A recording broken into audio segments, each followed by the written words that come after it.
Assalamu alaikum and hello everyone. Welcome to Mathematics with Shahab Yaqub. In today's video, we are focusing on this paper, which is paper 62 of May-June 2024.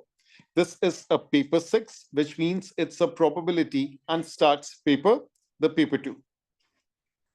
We are starting at 10:15. So let me write over here 10:15 and let's see how much time will be taken for a walkthrough solution.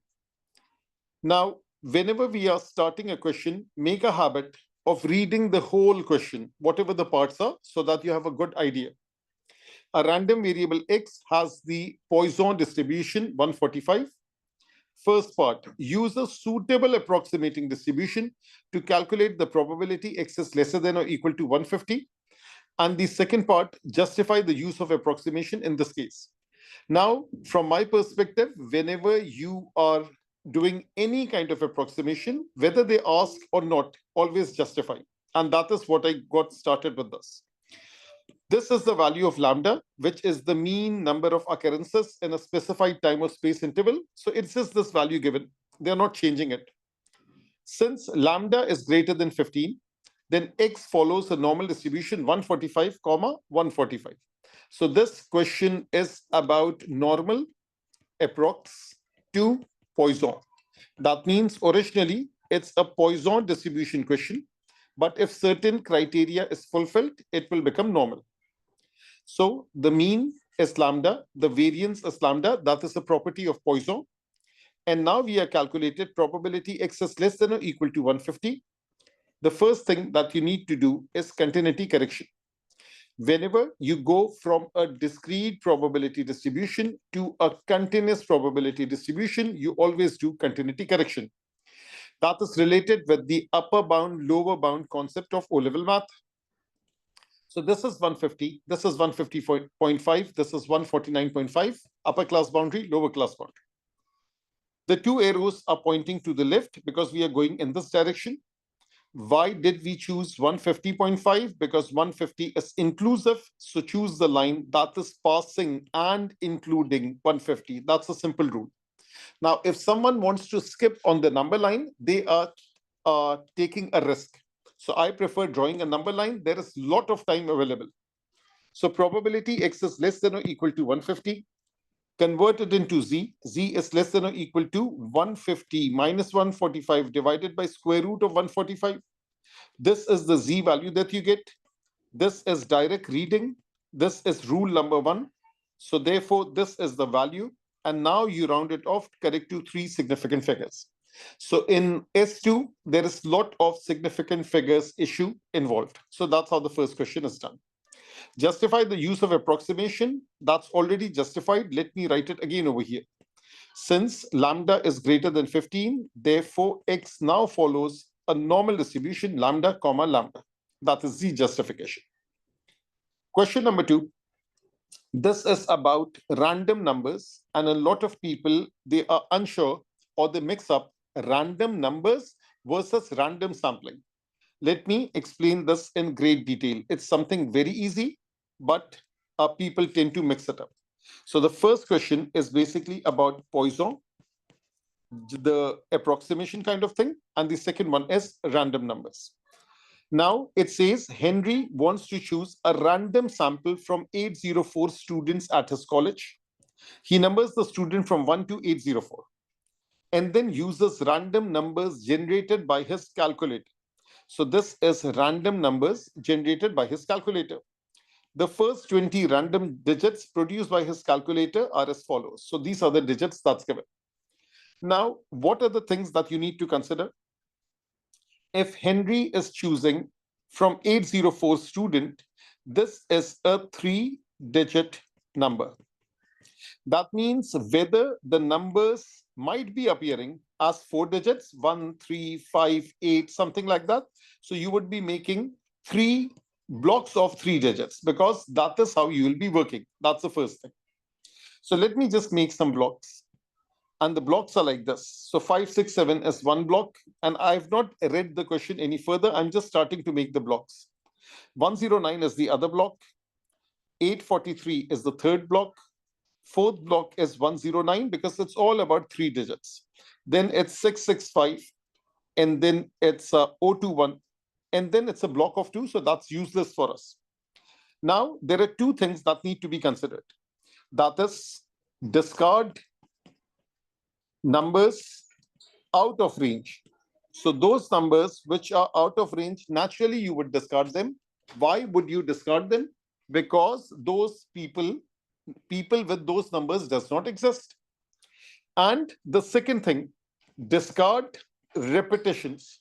Because a person who has already been selected, why would you be selecting him once more? So now these things are there. Henry's first two students are 567, that's right over here. 109, that's right over here. These two are already selected. Use Henry's digit to find the numbers of the next two students in this sample.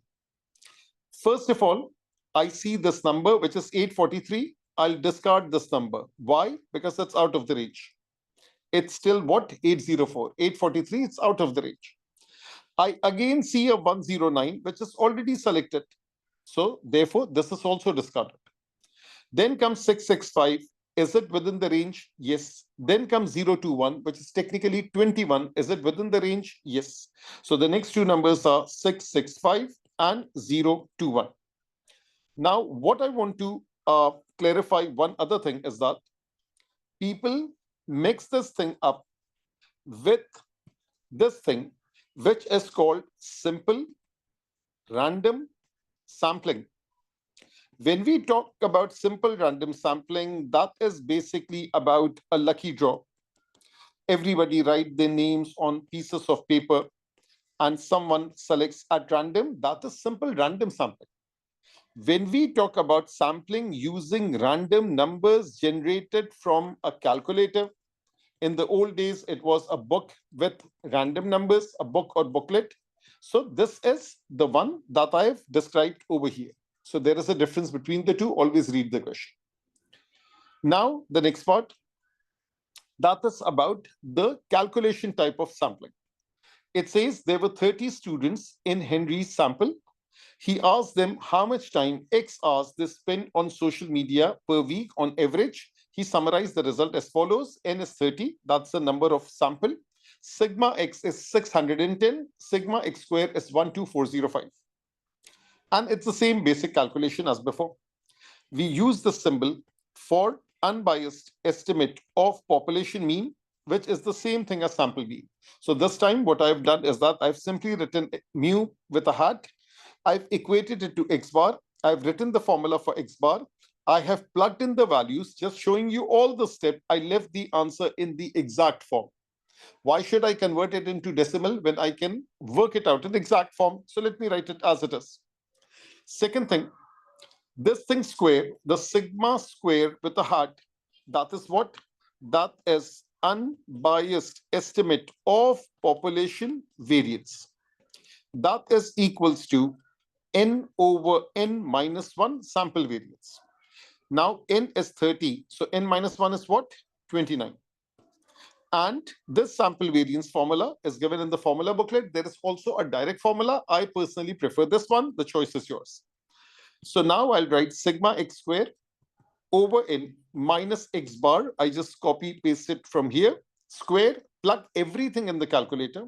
It's a good idea to write the 4 significant figure value and then the 3 SF value. So this is 3 SF. This is exact. That part is done. Now part C, it says Henry's friend claims that Henry has probably made a mistake in his calculation of sigma x or sigma x square. Use your answer to part B to comment on this claim.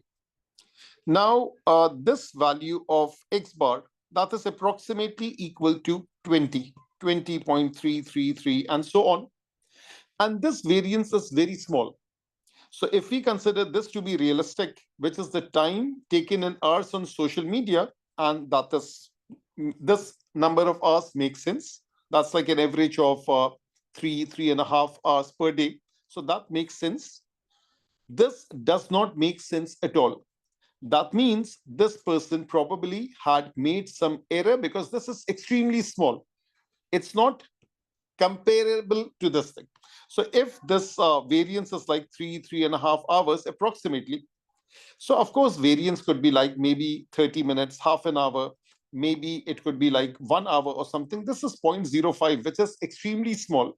So therefore variance very small, most likely a mistake. That is what they have asked for 1 mark. So now question number 2 is done. Let's move to question number 3. This is about confidence interval for population proportion. And if they were asking for the confidence interval, that is PS plus minus Z square root PS QS over N. And if they ask about the width of confidence interval, that width is how much? That width is 2Z square root PS QS over N. So this is the background that we need. Now let's read this particular question. A student wishes to estimate the proportion of students at her college who have exactly one brother.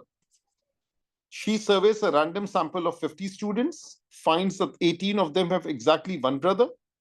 She calculates an approximate alpha percent confidence interval for P and finds that the lower limit of the confidence interval is this much, correct to 3SF. Find alpha correct to the nearest integer. So now over here, we know that PS is 18 over 50. This is just like relative frequency. This is just like probability. So this is 18 over 50. This is 0.36. QS is 1 minus PS, which is 0.64. We have this thing as PS. This is PS plus the Z square root. This is PS minus the Z square root. So this PS minus Z square root, this value is 0.244. So I have written PS over here. I have written Z as it is. That's unknown. Every other thing I've written. And this is 0.244. And Z comes out to be 1.709. Let me do the alternative thing. That alternative thing is what? The difference between 0.360 and 0.244 is what? Is half the width. Make sense? The width is all the way from one corner to the other, but this is half the width. So if I want to, I can write it like this: 0.360 minus 0.244. That is equals to half of this width. So the 2 will be gone. That is Z square root PS QS over N. So basically it boils down to the same thing, because if I take this 0.244 over here, this is 0.36 minus 0.244. This negative thing goes on the other side, becomes positive. So any which way, you are looking at the same answer. So now over here, Z comes out to be 1.709. So now what is the working? The working is basically you are looking at the table. When you search for 1.709 probability, to the left of this particular value, that comes out to be 95.6%. Instead of decimals, I have multiplied by 100, written as a percentage. That means greater than this value is 4.4%. So therefore, at this corner, it's 4.4% for the positive Z value. For the negative Z value at this corner is 4.4%. For confidence interval, we take this thing in the middle. So this is 100 minus these two, which is 8.8. This comes out to be 91.2. Since they're asking for the nearest integer, therefore, this comes out to be 91%. So we have solved many other questions like this. Whether it was related to confidence interval for population proportion or confidence interval for population mean, the same kind of scenario is there. Whenever you have to find the confidence interval percentage, you have to look for Z. You should draw a diagram like this. Take care of the sides, and then the middle probability, the middle percentage is the answer. So now let's move on. Now, what is this question all about? This question is about a random variable X has the distribution such and such. It's a normal distribution. Two independent values of X denoted by X1 and X2 are chosen. Write down the value of this thing. So first of all, it's about linear combination. Now, the first part, there's no calculation involved. It says write down the value of probability X1 is greater than X2. They have the same mean. X1 also has a mean of 10 and X2 also has a mean of 10. So when I do the subtraction, what do I get? X1 minus X2 will follow a normal distribution. The mean will be 0. The variance will be added up 24.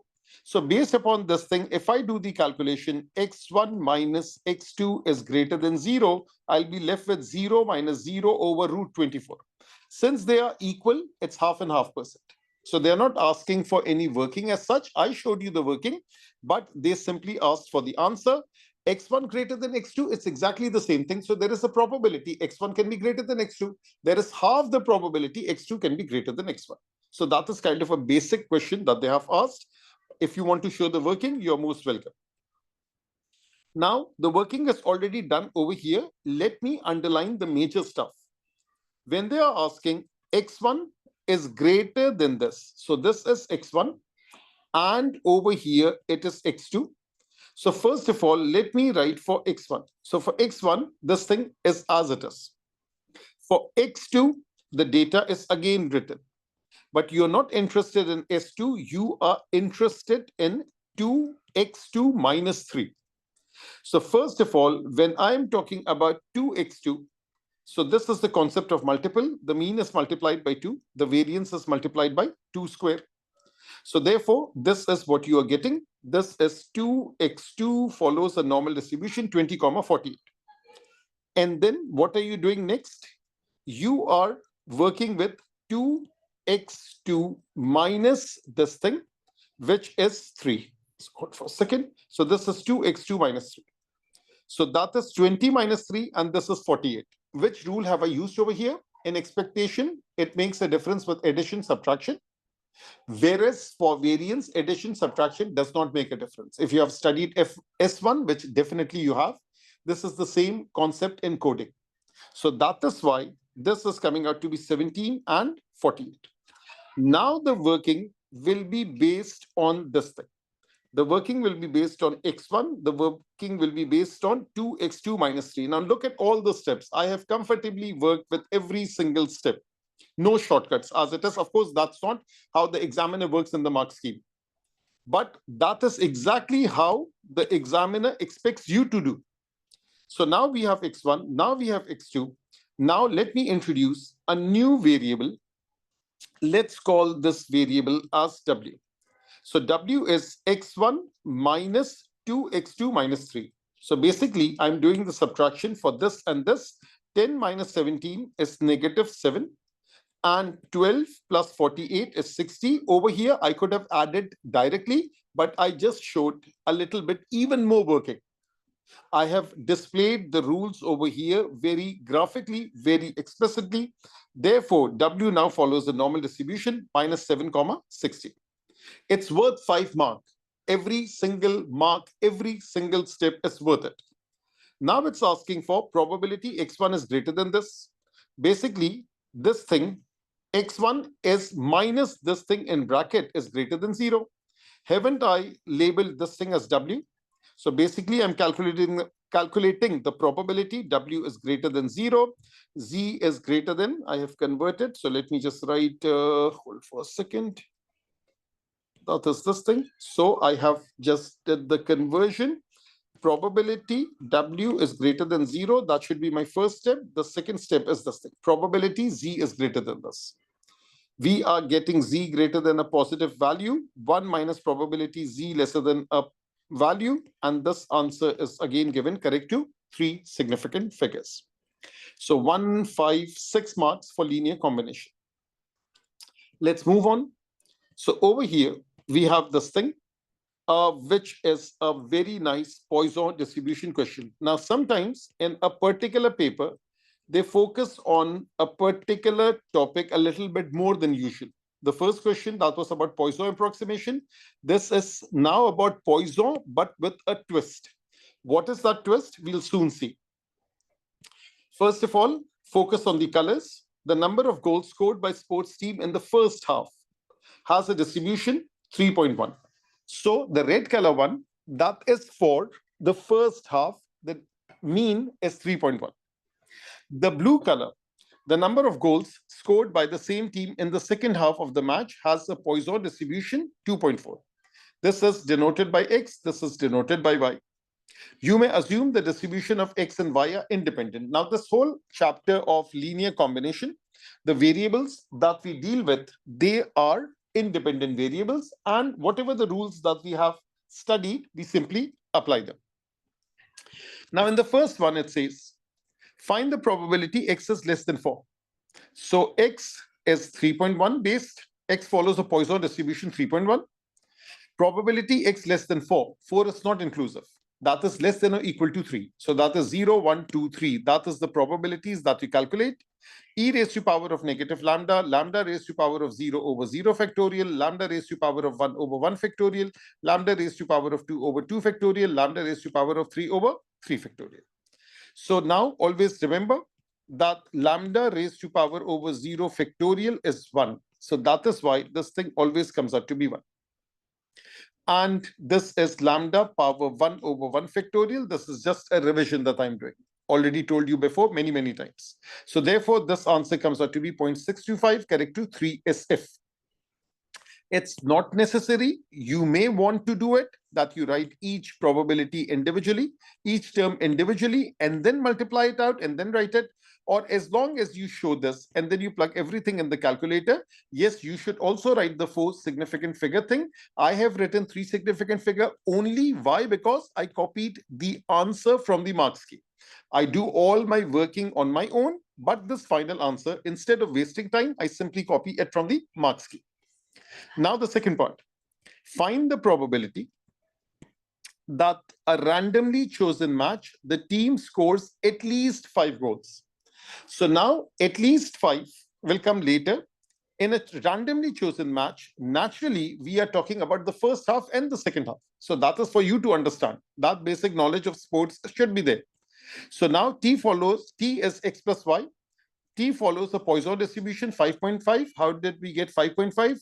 3.1 plus 2.4 is 5.5. That is the total, T for total. Probability T is greater than or equal to 5. That is 5 all the way till infinity, which is 1 minus probability T less than or equal to 4. Again, lambda power 0 over 0 factorial, lambda power 1 over 1 factorial, lambda power 2 over 2 factorial, lambda power 3 over 3 factorial, lambda power 4 over 4 factorial. And this is the answer that you get. Now, the third part was a good one. Read the third part first.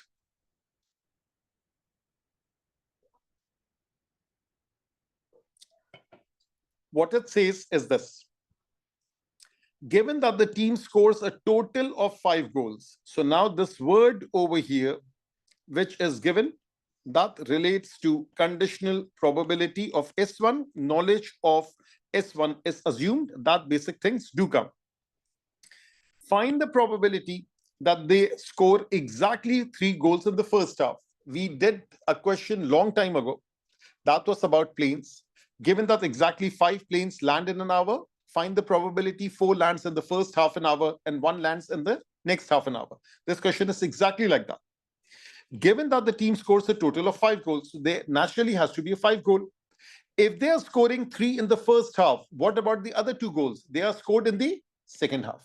Now again, focus on the color. When I'm coloring it green, I'm using this Poisson distribution with 5.5. When I'm coloring in red, I'm using the Poisson distribution 3.1. When I'm coloring in blue, I'm using the Poisson distribution 2.4. For 5 goals, the mean is 5.5. This is the probability. For 3 goals in the first half, this is mu. I did not evaluate it. I'll plug in the calculator and then evaluate. 2 goals in the second half, mu is 2.4, calculated the probability for this. And then comes the official formula for what you call conditional probability. That formula is this. Probability A slash B. What does it mean? It means probability of A occurring given B has already occurred. What is B in this case? B in this case, given that total of 5 goals in a particular match. So over here, this probability of 5 goals go down in the denominator, the green thing, which has this value. And this value over here, the red, and this A and B, we know that if it's independent events, So we know that probability of A intersection B and its intersection, that is probability of A into probability of B.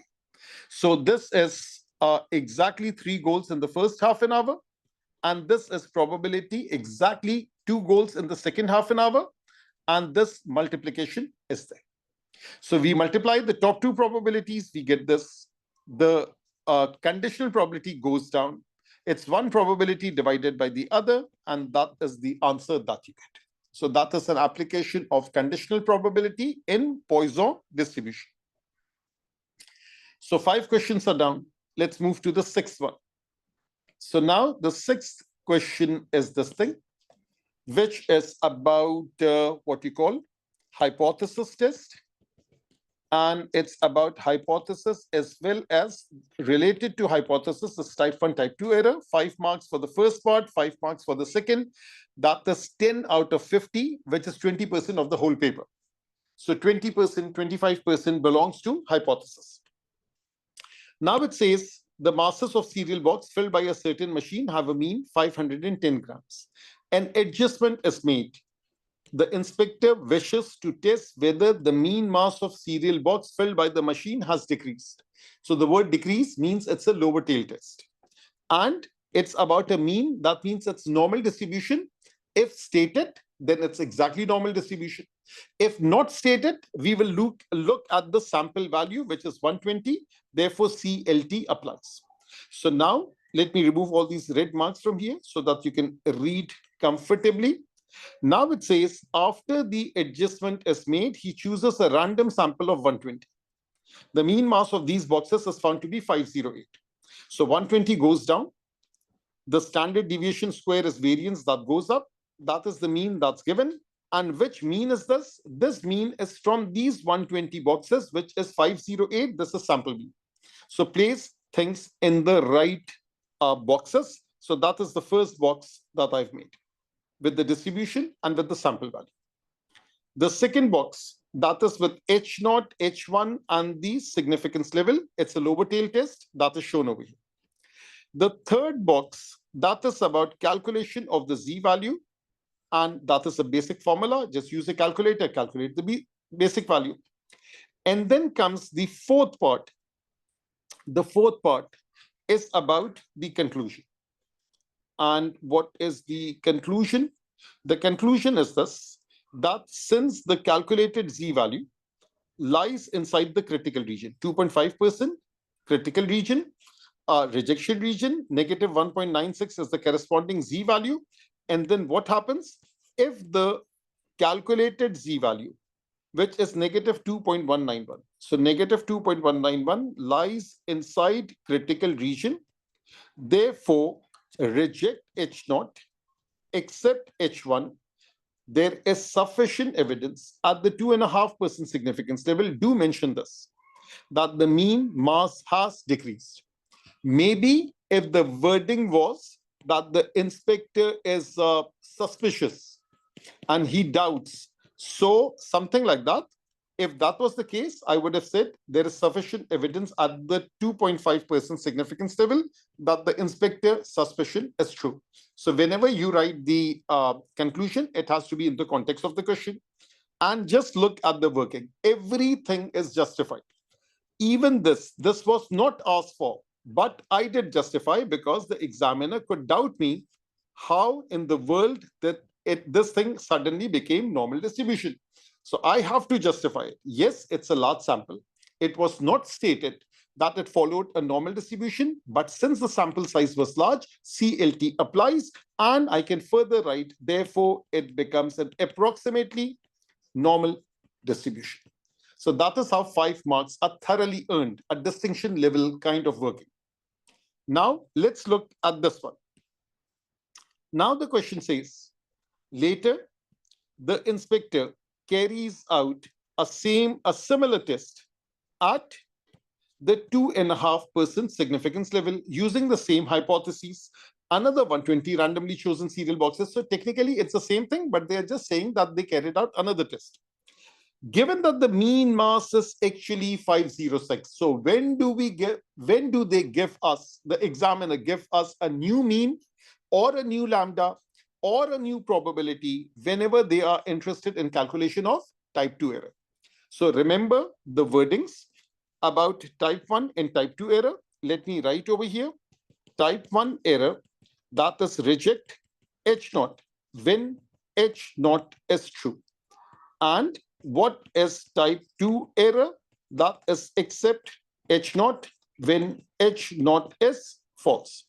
So now the focus is on this, reject versus accept. Now, unless and until I have the critical region, I cannot flip it. So whether they ask for type 1 or not, that is irrelevant. I do need the condition, I do need the region, this thing for type 1 error, only then will I be able to flip it.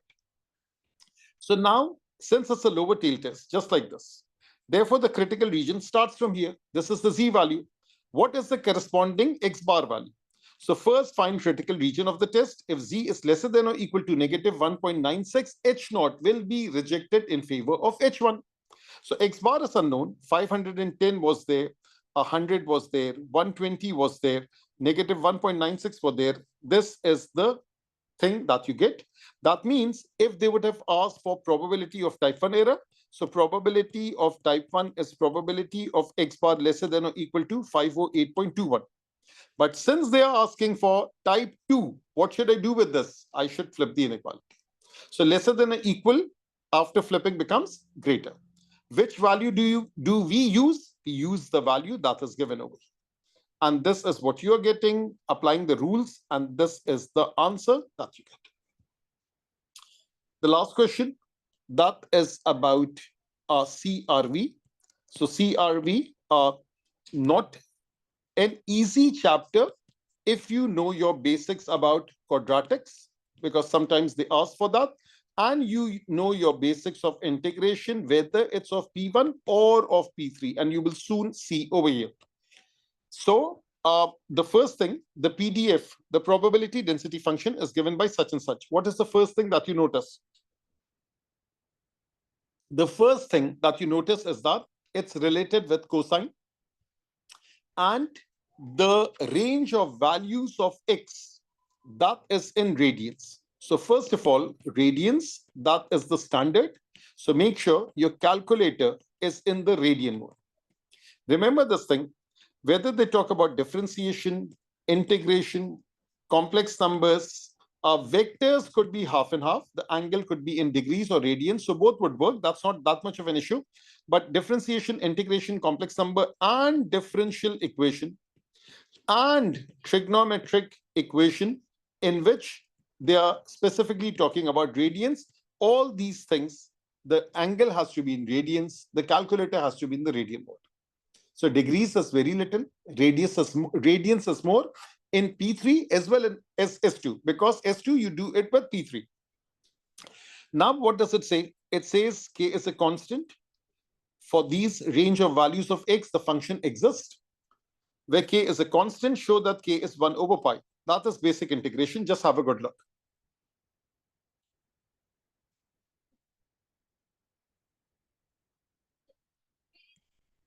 First of all, write down this K on the outside of the integral sign, because any which way it won't create any miracles from the inside.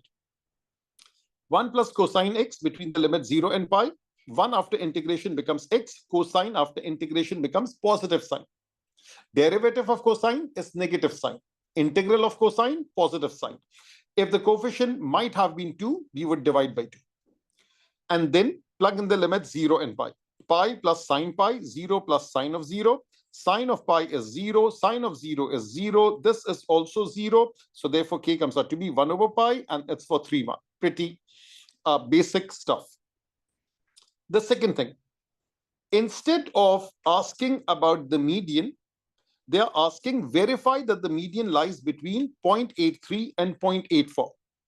Now, we know this concept that if I have the median value, a median is what occurs in the middle. So that means 50% of the distribution lies below median. So let's say there is a value 0.83. So let me write over here 0.83.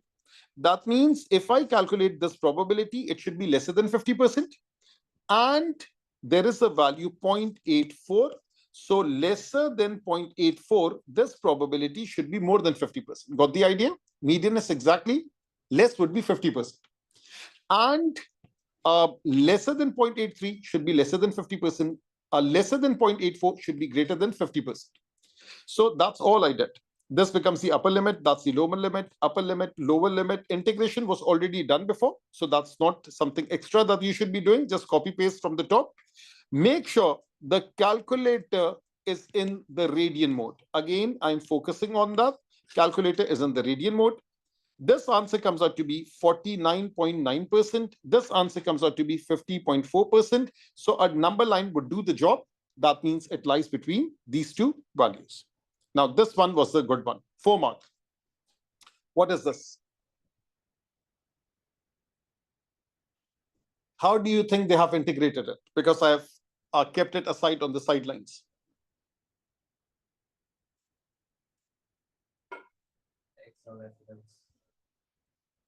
By parts. Expectation of x is this constant as it is, x into fx. So let me write down the formula. Expectation of fx between the limits a and b, x fx dx. First multiply, then integrate, then plug in the limits. So first multiply. So x into 1 is x, x into cosine x is x cosine x, and this thing I've done on the sidelines. This is integration by parts. I chose u to be the algebraic function, dv to be the trig function. What you choose as algebra, differentiate. What you choose as dv, integrate. And then follow the arrows.